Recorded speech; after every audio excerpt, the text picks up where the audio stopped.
Man, this Dolph shit kind of fucking with me a lot. I can't even lie to you. In what way? It's fucking with me because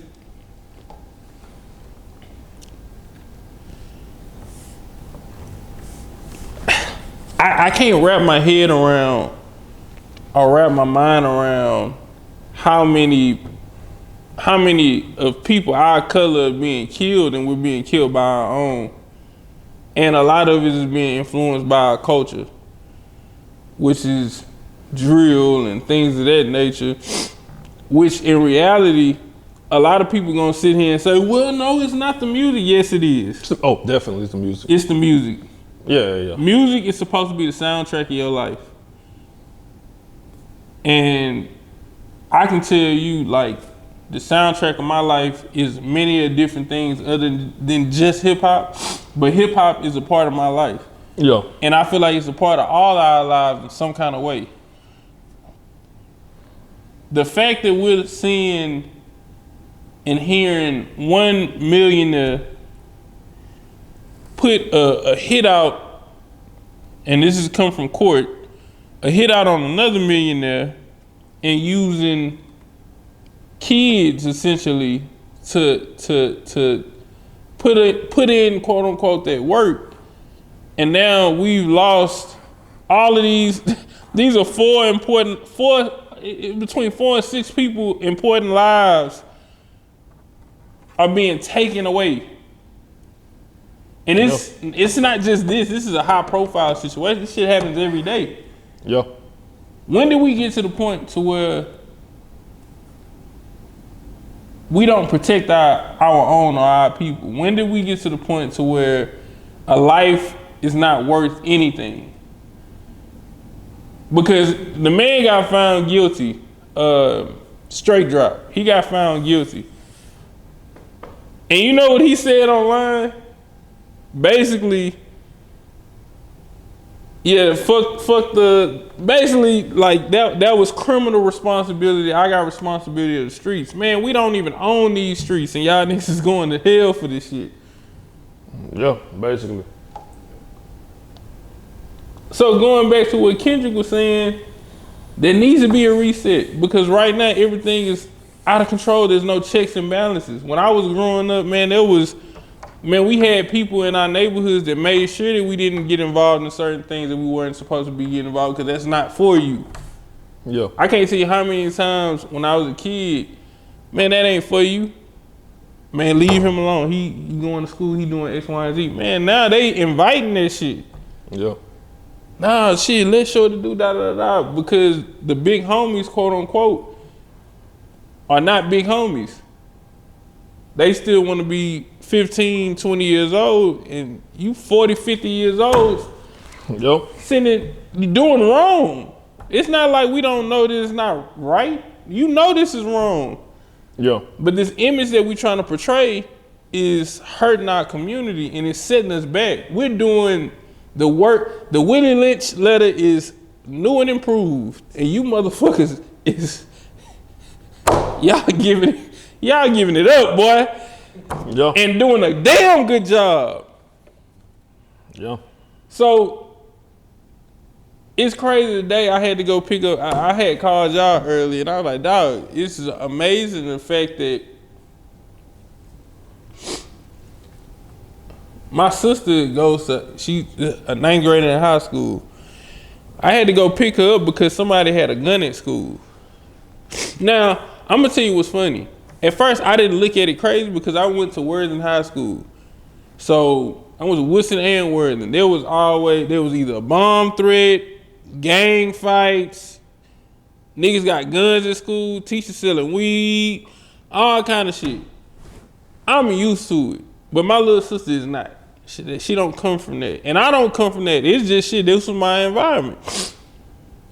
So I came to think about it, because then we was talking about the straight drop situation with the Young Dolph and shit. Really, if you think about it, all this shit.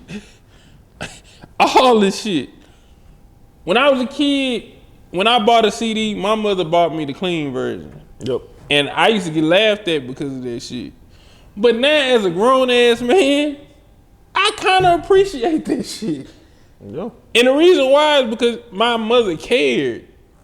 My question to y'all is, where the fuck are the parents at? We can blame everybody, but where are the parents? I guarantee you, if straight drop mama or daddy came in a situation, and I know everybody has this stance, and I'm sorry for talking long. No, keep going. But I know everybody has this stance of just saying like, hey, well, the system is set up to where parents can't be there for their child because they gotta work and do X, Y, and Z. When I was growing up, Miss Brown was right next door. If Miss Brown seen me outside doing some shit I wasn't supposed to do, she'll whip my ass. Now we in a generation, don't touch my kids, don't tell my kids da da da da, but you ain't doing it. Parents need to start being parents again. Cause that's what I take it as. Yeah. Straight up. Parents need to start being parents. Start monitoring your kids. You need to know your kids' business. You need to know who he hanging with or who she hanging with. Right is right and wrong is wrong. And if they're not taught that, this is what we get. You got a bunch of straight drops in the hood. Yeah. And on top of that, a lot of these parents are scared of their kids. They really are. So we need to stop blaming.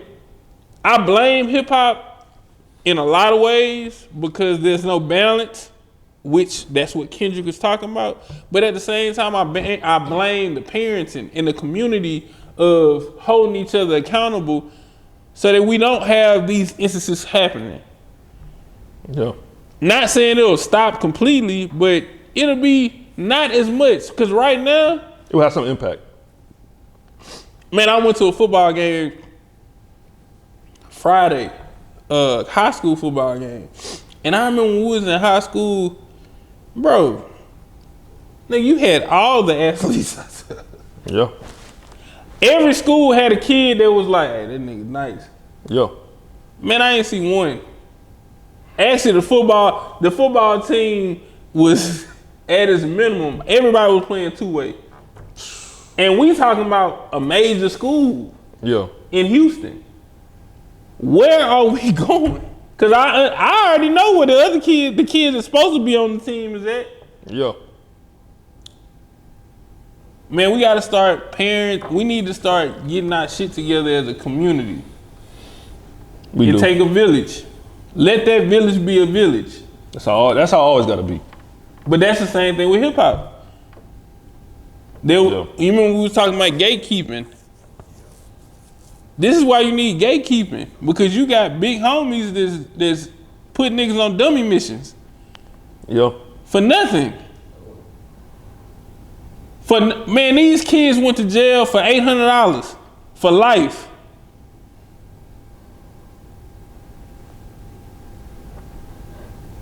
God, you know, we wrong for that. You know we wrong. And if you're gonna be a leader, I can't even blame him because we don't know. All we know is what we know. But if you're gonna be a leader, and this goes for everybody. Niggas is 40, 50, 39, 35, 40s. Man, y'all stop, man. If you're gonna be a big homie and you got some cats up under you, man, put them on the right track. Don't send them out on dummy missions, because that's what's really happening right now. Yeah. That's all that's happening.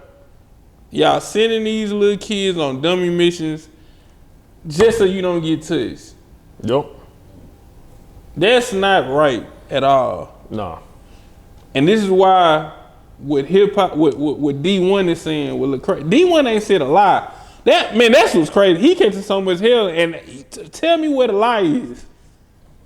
The black community is looking at all this shit like it's not true. It is true. Yep. You know it's true. You just doing the shit. That's why it feel bad. Yeah. The truth hurts in a lot of ways. Trust me. I know. But if you're not able to face the truth, man, where we going? Man, Diddy was doing all this shit in our face. Yeah, and we gonna get to him too. I want to spaz off once you. Yeah, do you think? But do you think? So the guy that's going to life for $800. What's his name again? I know his last name. Straight drop. So he's going to life for $800. So I'm gonna just give a backstory because it's. So I'm gonna get personal with this one. So I'm the youngest of 4, right? And my siblings is the oldest sibling I have is in early 50s. Second sibling is 50. Third is 45, 46 years old, right? And I come in at 31, right? My parents, 70s. If my dad was still alive, he's 70 years old. When I was a kid, I used to be ashamed of being the kid in school that had the old parents. I used to be ashamed of that. Because all my friends in elementary, middle school had these young parents, vibrant and all these things, and my parents was old. I used to be ashamed of that. But as I got older, I realized that was the best thing for me because I learned way more in life at the age I was than some of the other kids. And wisdom. Right, so that's why a lot of times when I speak on certain things and I talk to certain people, they say, "Oh, you got an old soul," because I say because of my siblings and my parents. And I feel they swear I'm 50. Right. And I learned that that's the best thing possible because you pick up so much from what they've been through. And I'm taking a long ride with this for a reason.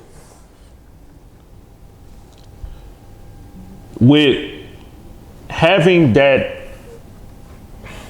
people around me, I learned to not to be a judgmental person, but I learned to hear people and judge people based on music they listen to. Because if you just sit there and listen to just one type of music all day, every day, let's say you listen to hip hop or trap music all day long for a whole year, 6 months in a row, that's all you listen to. You don't expand your mind. And what happens with that, you don't understand and learn a lot of things going on, not just with music, but in life. And I learned that shit before because it's like, the first type of music I listened to was music without lyrics. It was an album that my dad used to listen to called Remic 2. Now, Remic 2, in our community, nobody know what the fuck that is. An artist named Cusco. No, I like Cusco. Ain't you from Brazil? Brazil. Yeah. Thank you. Yeah. You the only boy. I gotta dap you up on that shit, boy. I ain't nobody gonna know that shit. Yeah. Remic 2 that's the first type of music I've heard in my life. The second, Michael Jackson Bad. Who's that girl from Empanada? God, boy. Oh no, Nobody else, dog. That is 1% of our community that knows that shit. Oh no, I'm a student, baby. That is what that. That's I'm the a student. first thing I've heard. Yeah. Second album I heard in my life, Michael Jackson. I love it. Yeah. Michael Jackson Bad. The third was Prince, 1999. That was the first things I heard in my life. But what that taught me was that, look, music, when you understand the person when they listen to with the type of music they listen to. So going back to this shit with Young Dolph, with these crashing out dudes, everybody want to crash out now. You gotta ask yourself, when it comes to straight drop, you're gonna be sitting in that cell the rest of your life with the upbringing. I don't know his upbringing, I don't know his personal life, but you threw your life away for something that could have been easily avoided. Easily avoided. You didn't have to go and do the things you've done. Maybe it was the upbringing, maybe it was the people around. And when we get to the influence, we get to the essence of hip hop. Hip hop's goal was not this. The goal of hip hop was to uplift the community and bring positive impact to the community. Some odd reason, somewhere, it left. Like you said earlier, like something happened. Because Capitalism. People like Young Dolph should not be dead. Takeoff, Nipsey, Biggie,